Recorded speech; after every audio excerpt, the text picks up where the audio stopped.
Hello, I'm Essay, your AI essayist. Please note that all content, audio and video in this presentation are AI generated. As AI can sometimes produce inaccuracies, I encourage you to verify any factual information presented. With that in mind, let's begin. A collective delirium had seized the financial imagination. In the twilight of the 1920s, the American stock market became a grand theater of pure momentum, a spectacle where the tangible connection between a share of stock and the enterprise it represented grew increasingly abstract, almost spectral. The price of a security was a reflection of popular opinion about future popular opinion. An asset's worth was derived from the conviction that someone else would pay more for it tomorrow, a logic that spirals beautifully upward until, of course, it ceases to. This was the so-called New Era, a period convinced it had discovered a permanent plateau of prosperity, one where the old rules of economic gravity were suspended. The industrial might of the nation, its factories and railroads and burgeoning consumer brands, provided the raw material, but the valuation of these entities became an exercise in social psychology, a fever dream of ticker tape and borrowed money. The language of the market was one of tips, of pools, of whispers from supposedly unimpeachable sources. The analytical toolkit, to the extent one existed, was rudimentary, often amounting to little more than extrapolating recent price trends into the indefinite future. The crash of October 1929 and the ensuing Great Depression represented something far deeper than a mere financial correction or an economic downturn. It was the spectacular implosion of an entire intellectual paradigm. The foundational beliefs that had propelled the market to its dizzying heights were revealed as hollow constructs, leaving a conceptual vacuum in their wake. The world awoke to a brutal reality that sentiment, however powerful, is a poor substitute for substance. The economic devastation that followed was a daily grinding testament to this failure of thought. The central question facing the world was one of survival, but for a small cadre of thinkers, a more specific and urgent intellectual problem presented itself. How could the process of capital allocation have gone so catastrophically wrong? What framework could be built from the wreckage?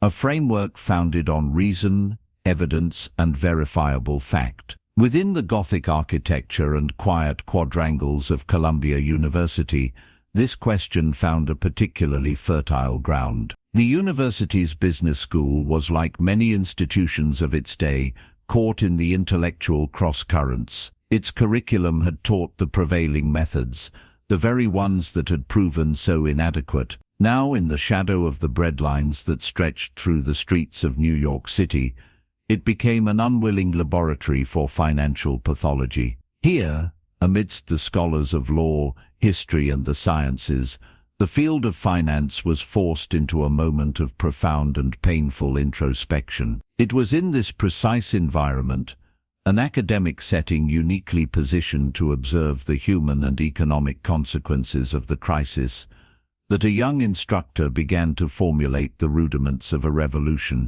David Dodd had joined the faculty at Columbia as an instructor in economics in 1922, later transitioning to finance. He was a meticulous scholarly presence, a man whose temperament favored careful study and empirical rigor over the high-stakes drama of Wall Street. While the titans of industry and finance were celebrated in the popular press, Dodd was engaged in the quieter, more foundational work of teaching and research. He possessed the academic's disposition for seeking first principles, for questioning assumptions, and for organizing knowledge into a coherent, teachable system. From his office at Columbia, he had a ringside seat to the greatest speculative bubble in modern history and its subsequent, devastating collapse. He witnessed how the mechanisms of finance, intended to channel capital toward productive enterprise, had been warped into a vast casino. This experience solidified in him the conviction that a complete rethinking was necessary. The catalyst for this intellectual overhaul arrived in the person of Benjamin Graham. Graham was already a figure of some note, a successful, if relatively quiet, Wall Street practitioner who also lectured on finance at Columbia. He brought to the university a wealth of hard-won practical experience, having navigated the treacherous markets with a deeply skeptical and analytical mind. The intellectual partnership that formed between Graham, the seasoned investor-philosopher, and Dodd, the rigorous academic, would become one of the most consequential collaborations in the history of financial thought. Graham possessed the core insights, the battle-tested ideas born from years of managing capital. Dodd possessed the scholarly discipline to structure, codify, elaborate, and refine those insights into a robust and comprehensive intellectual system. He was the ideal partner to help transform Graham's powerful but somewhat aphoristic wisdom into a formal pedagogy. Together, they began by challenging the very question that had animated the pre-crash market. The speculative mindset was preoccupied with forecasting market psychology and price movements. The fundamental inquiry was, what will other people do? Graham and Dodd proposed a radical reorientation. They posed a different question, one that had been largely ignored. What is the business actually worth? This simple shift in perspective was profound. It moved the locus of analysis away from the ephemeral, unpredictable whims of the market and toward the tangible, measurable reality of the underlying enterprise. It suggested that a security has a value that is distinct from its daily price quotation, a value that can be estimated through diligent, methodical investigation. Their proposed solution was the creation of a new discipline, a systematic approach to valuation that they would eventually name security analysis. This was to be a field governed by principles of evidence and quantitative reasoning. Their ambition was to equip the analyst with the tools to perform a kind of forensic accounting, to dissect a company's financial statements, to scrutinize its balance sheet, to assess its long-term earning power, and to understand its competitive position. This process was akin to a scientific inquiry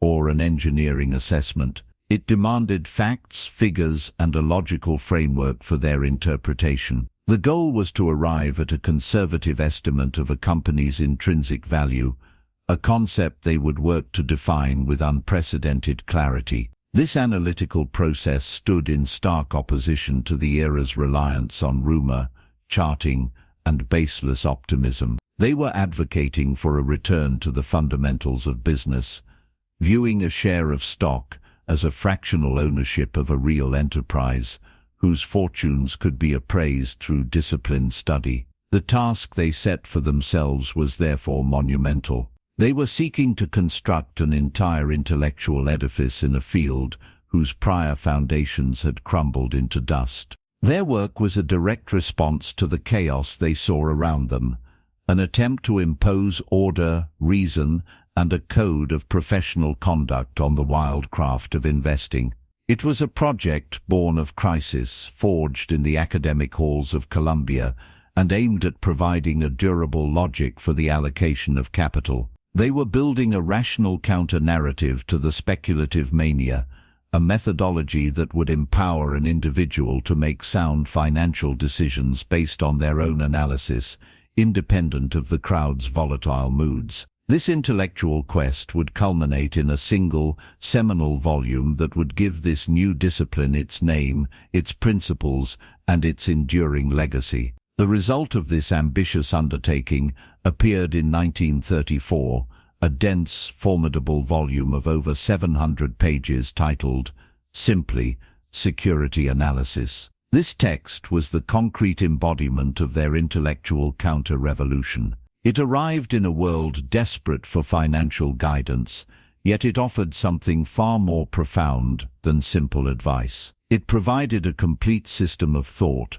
a lexicon for a discipline that barely existed, and a rigorous methodology where before there had been hunch and hearsay. The book's very structure was a declaration of purpose. It moved with methodical precision from definition to principle, from analysis to application, constructing a logical framework for valuing a business from the outside. Its ambition was to transform the act of investing from a speculative art into a disciplined profession, grounded in verifiable facts and conservative principles. The foundational act of the entire enterprise was a powerful, clarifying definition. Graham and Dodd began by drawing a bright, unyielding line between two concepts that the popular imagination had disastrously conflated.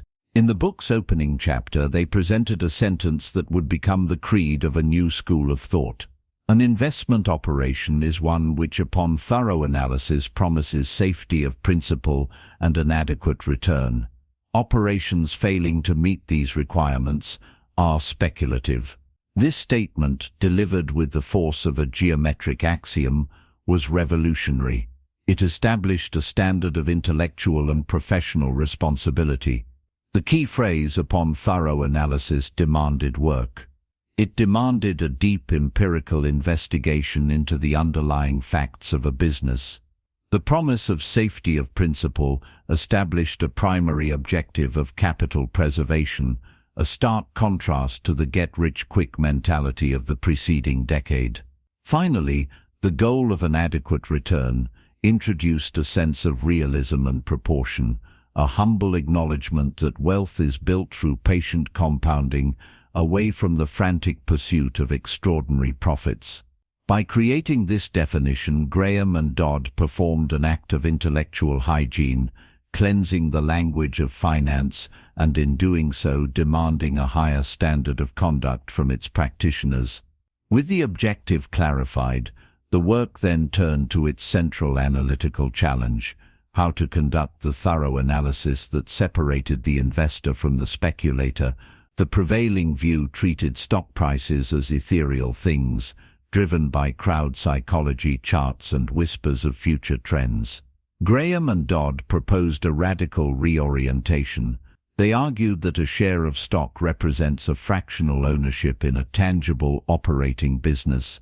Therefore, its value must be anchored to the measurable reality of that business. This led to their second great contribution, the concept of intrinsic value. This was an estimate of a security's worth, derived from facts about its assets, its earnings, and its dividends. It was a value independent of, and frequently divergent from, the quoted market price. Calculating intrinsic value was an exercise in financial forensics. It required an analyst to dissect a company's balance sheet, to appraise its physical assets, and to scrutinize its liabilities. It demanded a careful study of the income statement, looking past a single year's results, to determine a normalized earning power that could be expected to persist over the course of a business cycle. This process was laborious, requiring skepticism and a deep understanding of accounting conventions and their potential for manipulation. The analyst's task was to become a financial detective, uncovering the economic reality hidden within the figures. This focus on intrinsic value, on the business behind the stock symbol, was the analytical engine of their entire system. It provided a rational benchmark against which the often erratic pronouncements of the market could be judged. This quantitative analysis, however, led directly to the philosophical heart of their work, the third and most crucial pillar of their system, the margin of safety. Having painstakingly calculated a conservative estimate of a company's intrinsic value, the investor was then instructed to purchase the security only when its market price was substantially below that calculated value. This difference between price and value was the margin of safety. It was a concept of profound intellectual humility and practical prudence. Graham and Dodd understood that the future is inherently unknowable and that even the most meticulous analysis is subject to error. The margin of safety was the buffer that protected the investor from the consequences of these realities. It functioned as a quantitative cushion against analytical mistakes, unforeseen adverse developments in the business, or the simple, persistent irrationality of the market itself. The principle is analogous to the work of a structural engineer, who designs a bridge to withstand a load far greater than any it is ever expected to carry. This surplus capacity is the bridge's margin of safety. For the investor, this meant that one did a great deal of work to arrive at a valuation, and then, with that number in hand, insisted on a price that offered protection should that valuation prove optimistic. It is a discipline that forces patience and protects against enthusiasm. This single concept encapsulates the entire Graham and Dodd philosophy. Perform rigorous analysis, and then, acknowledging the limits of all analysis, demand a discount that renders the investment safe, even if the future proves less rosy than anticipated. Together, these three ideas, the sharp distinction between investment and speculation, the analytical anchor of intrinsic value, and the protective principle of the margin of safety, formed a complete and self-reinforcing intellectual framework. The definition set the goal, the valuation method provided the tools, and the margin of safety dictated the execution. Security analysis was a comprehensive manual for rational behavior in an irrational arena. Its influence was immediate and has proven extraordinarily durable. It established the vocabulary, the analytical techniques, and the ethical posture that would define the field of value investing for the remainder of the 20th century and beyond. The book provided a coherent response to the chaos of its time, offering a pathway for capital allocation based on evidence, reason, and a deep-seated prudence. It was a monumental achievement of codification, transforming a gambler's game into a subject worthy of serious academic inquiry and professional practice. The text itself stood as a powerful intellectual artifact, but its ultimate triumph would depend on its transmission from the printed page into the minds of a new generation of analysts. This task of transmission fell squarely upon the shoulders of David Dodd, in a role he would inhabit with unwavering dedication for 3 decades. A book, however monumental, is a static object. Its ideas live or perish based on their ability to be absorbed, debated, and ultimately practiced. The intellectual framework of security analysis required an engine of dissemination, a living institution where its principles could be methodically taught and rigorously tested. That institution became Dodd's classroom at Columbia Business School, and for 30 years he was its tireless engineer. While Benjamin Graham was the brilliant, restless polymath whose interests often pulled him toward economic theory and public commentary, Dodd provided the essential academic anchor. He was the constant, the gravitational center around which the nascent school of value investing could coalesce and gain legitimacy. His professorship was the critical second act of the value investing revolution. The problem he confronted was one of institutionalization. How does one convert a radical thesis into a durable academic discipline and a professional creed? Dodd's solution was a pedagogy of immense rigor and practical focus. His classroom was a laboratory, a place where the theories forged in the crucible of the Great Depression were hammered into applicable tools. Students who entered his course on security analysis were immersed in a world of tangible evidence. They were drilled relentlessly on the raw materials of the craft, the balance sheet, the income statement, the statement of cash flows. Dodd's method was a direct reflection of his personality, meticulous, empirical, and deeply patient.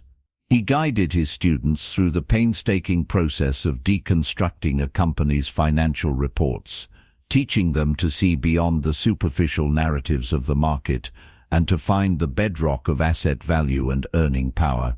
The teaching was grounded in the case method, a technique Dodd helped pioneer at Columbia. He would present a company, often an obscure, unloved industrial firm, and demand a thorough valuation. This was the core exercise, calculating a conservative estimate of intrinsic value and then determining if the current market price offered a sufficient margin of safety. The process was exacting. It required students to understand accounting conventions, to adjust for non-recurring items, to project future earnings with profound conservatism, and to weigh qualitative factors like management competence and competitive position. Through this repetitive, disciplined application, the abstract principles of the book became ingrained habits of mind. Dodd was cultivating a specific intellectual temperament, one characterized by skepticism, independence of thought, and a deep respect for verifiable facts. He was, in essence, training financial detectives, teaching them how to follow the money and uncover the truth hidden within a company's ledgers. The most famous testament to the power of this educational process is, of course, the experience of a young man from Omaha, Nebraska. Warren Buffett's discovery of security analysis as an undergraduate at the University of Nebraska was a moment of intellectual epiphany. He described it as finding his intellectual roadmap, the framework that gave voice to his own nascent inclinations. Upon learning that the authors Graham and Dodd were teaching at Columbia, he applied with a singular purpose. It was in Dodd's classroom that the theoretical revelation became a practical mastery. Buffett has spoken at length about the experience, recalling the intellectual electricity of being taught by the very men who had written the scripture of his chosen field. Dodd's quiet, professorial demeanor made a profound impression. Here was a man who embodied the very principles he taught: diligence, intellectual honesty, and an immunity to the speculative fevers of Wall Street. For Buffett, Dodd was the living proof that this methodical, evidence-based approach was a viable and honorable path. The young student excelled, famously being the only one to ever receive a grade of A+ from Dodd in his long teaching career. This detail, often recounted, speaks volumes about both Buffett's precocious genius and the rigorous standards Dodd upheld. The relationship extended beyond the classroom. It was Dodd who became a crucial mentor and advocate, facilitating the connection that would allow Buffett to eventually work for Graham's investment partnership, Graham Newman Corporation. This mentorship was the final critical piece of the puzzle, providing the bridge from academic training to professional practice under the direct tutelage of the masters. The Buffett story, while exceptional in its outcome, is emblematic of a broader phenomenon. For 3 decades, a steady stream of students passed through Dodd's classroom, each receiving the same rigorous grounding in the principles of value investing. These graduates formed an intellectual diaspora. They went on to populate the investment departments of insurance companies, to establish their own investment partnerships, and to manage capital with the disciplined framework they had learned at Columbia. Figures like Walter Schloss, Irving Kahn, and William Ruane, who became titans of the investment world in their own right, all carried the intellectual DNA of the Graham and Dodd classroom. They formed a powerful network, a Graham and Doddsville, as Buffett would later call it, bound by a common analytical language and a shared philosophical commitment to rational investment. Through his sustained presence at a premier academic institution, Dodd conferred upon value investing a legitimacy it would have otherwise struggled to attain. He elevated it from a set of clever techniques used by a few savvy practitioners into a formal, teachable discipline. His course was a signal to the world that the analysis of securities was a subject worthy of serious intellectual effort, on par with any other field of study in a business school curriculum. He was building the profession from the inside, creating a pipeline of talent that would ensure the survival and propagation of the value philosophy long after its founders had departed the scene. The quiet, persistent work of the professor turned out to be as crucial as the brilliant insights of the theorist. The book provided the ideas, but the teacher forged the disciples. David Dodd, the academic, ensured that the intellectual fire lit by security analysis would become an enduring flame, passed from one generation to the next, illuminating a path of reason through the often dark and chaotic world of finance. The world inherited by these intellectual descendants presented a landscape of bewildering complexity, demanding an evolution of the very principles they had learned. The smokestack-dotted terrain of the 1930s and 40s, with its railroads, steel mills, and manufacturing concerns, gave way to a globalized economy powered by silicon and software. The central challenge for the modern practitioner of value investing became one of translation. How could a framework built upon the tangible, the measurable, the balance sheet assets of brick and mortar be applied to corporations whose primary value resided in intangible, almost ethereal qualities? The fortress-like balance sheets Dodd prized, filled with property, plant, and equipment, offered little guidance for assessing the worth of a search algorithm, a global brand, or the network effects of a social media platform. The problem was one of valuation in a new dimension. A classic Dodd-style analysis might calculate the liquidation value of a company and find it wanting, while completely missing the colossal economic engine of its intellectual property. The margin of safety, once a comfortable cushion of hard assets, had to be reimagined. Modern value investors, the intellectual heirs of Dodd, were forced to expand their toolkit. They began to incorporate discounted cash flow models with far greater sophistication, attempting to project the earnings power of a durable competitive advantage, or what Warren Buffett, Dodd's most famous student, would popularize as an economic moat. The core principle remained: buy a business for less than its intrinsic worth. The method of calculating that worth, however, underwent a profound transformation. The focus expanded from what a company owned to what a company could earn over a very long time horizon. This required a qualitative judgment about management, competitive positioning, and technological durability that was an extension, a bold extrapolation of the quantitative rigor Dodd had first established. This evolution found a parallel expression in the world of quantitative finance. Here the spirit of David Dodd was resurrected in algorithmic form. Quantitative value strategies seek to systematize the search for securities, trading at a discount to some measure of their intrinsic worth. They use computational power to scan thousands of companies, identifying statistical signals that correlate with undervaluation, such as low price-to-earnings ratios, low price-to-book ratios, or high dividend yields. This is Dodd's methodical, evidence-based approach, scaled to the speed and breadth of modern computing.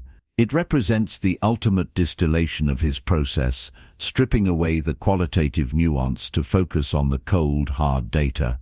While some purists might argue this loses the art of the Graham and Dodd tradition, it is in another sense its ultimate triumph. The principles are so robust, they can be codified into executable instructions, consistently identifying opportunities in the market's vast ocean of data. This entire intellectual edifice, from the individual stock picker to the quantitative hedge fund, stands in fundamental opposition to one of the most powerful academic theories of the 20th century, the efficient market hypothesis, or EMH. The EMH, in its strong form, posits that all available information is already reflected in a security's price, making it impossible to consistently achieve returns in excess of the overall market. In such a world, the meticulous work of a security analyst is a fool's errand. One might as well throw darts at a stock listing. The life's work of David Dodd is an implicit and powerful refutation of this idea. Every page of security analysis is predicated on the axiom that markets are frequently wrong, that prices are driven by fear and greed, and that a disciplined, rational investigator can exploit the resulting discrepancies between price and value. The enduring success of investors who follow this philosophy serves as a persistent, real-world anomaly that challenges the elegant mathematical purity of the EMH. The debate between these two schools of thought is a deep philosophical chasm in modern finance, a clash between a view of the market as a perfectly rational information processing machine and a view of it as a complex adaptive system driven by fallible human psychology. David Dodd stands as a founding father of the latter perspective.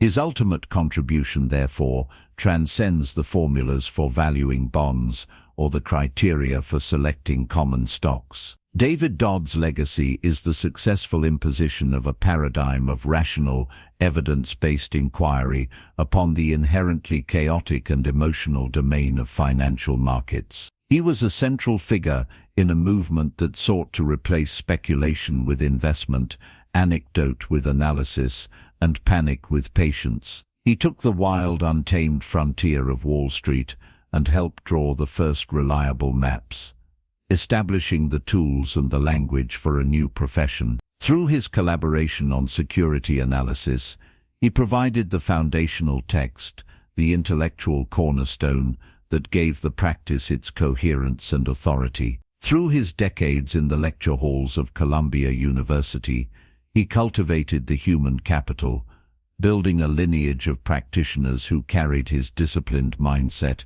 into every corner of the financial world. He performed the quiet, essential work of institutionalizing an idea. He demonstrated that the rigorous analysis of a business's value was a subject of immense intellectual gravity, worthy of dedicated academic pursuit. This act of scholarly validation provided the essential ballast that helped transform investment management from a speculative art, shrouded in mystery and accessible to a few, into a professional discipline with standards, a methodology, and a teachable creed. David Dodd, the professor, the co-author, the quiet intellectual, forged a framework of reason. This framework has served for nearly a century as the single most important counterweight to the market's speculative manias and depressive panics, a lasting testament to the power of disciplined thought in the face of uncertainty. We really appreciate you tuning in to this AI-powered presentation.